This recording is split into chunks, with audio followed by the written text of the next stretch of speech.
to my countrymen, just to give you the current situation.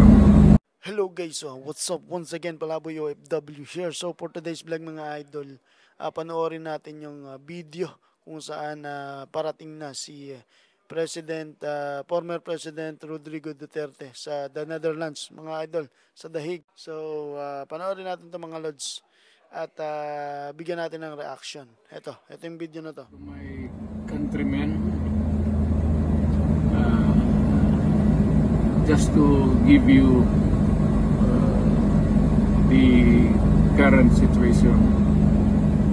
I am about to land sa Hague. Yan ang mga lods. Pansin nyo is latang-lata na pagod na yung matanda, 80 anyos. Ngayon is hinahayaan pa ng kasalukuyang administrasyon na maging ganyan, no? Na panagutin sa sala na hindi naman niya ginawa, no? Tingnan niyo mga lods. So, ayan yung tao na nagluklok sa administrasyon kung saan siya ngayon. Tapos, siya rin yung trumaydor. At nagpawalang bahala at kumbaga sinasabi ng lahat na ibinenta sa ibang lahi para usigin, no, na dapat ang Pilipinas o ang justice system natin ang mangusig dito sa ating former President Rodrigo Duterte kung may sala ba siya o wala. So, yun, no, buong suporta ng mga Duterte supporters ngayon, buong mundo, mga OFW ay nagluluksa dahil nga sa hindi makatarungang paglabas ng Pangulo sa bansa, no? So, grabe to sa ginawa ng administrasyon. Ngayon, basahin natin yung mga naging reaksyon ng ating mga kababayang Pilipino tungkol sa video ito. The best Philippine president who pays the criminals to save millions of innocents. Ito pa. We are here for you, Tatay Digong. Many Filipinos believe in you. We stand with you no matter what. Hindi lang sa inyo, kundi pati ang pamilya nyo.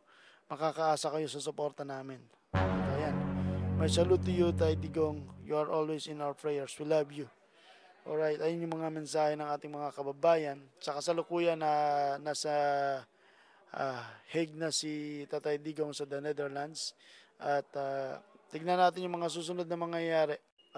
Sisimulan yung trial or ibabalik siya sa Pilipinas. Pero mas maganda ibalik siya sa Pilipinas. Dahil ayon sa nakakarami at sa mga nakakaalam ng ating batas.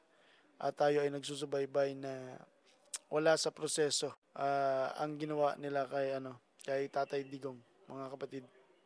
So abangan natin yung mga susunod na mangyayari sa susunod na mga araw. So for the meantime, abang-abang lang tayo kung ano yung magiging kahihinatnan nitong eksenang ito na siyang nagbigay ng bagong pag-asa sa Pilipinas at ngayon ay inuusig ng tao na kanyang tinulungan at ng kanyang anak ni si BP Sara at parang pinagtaksilan, mga kapatid.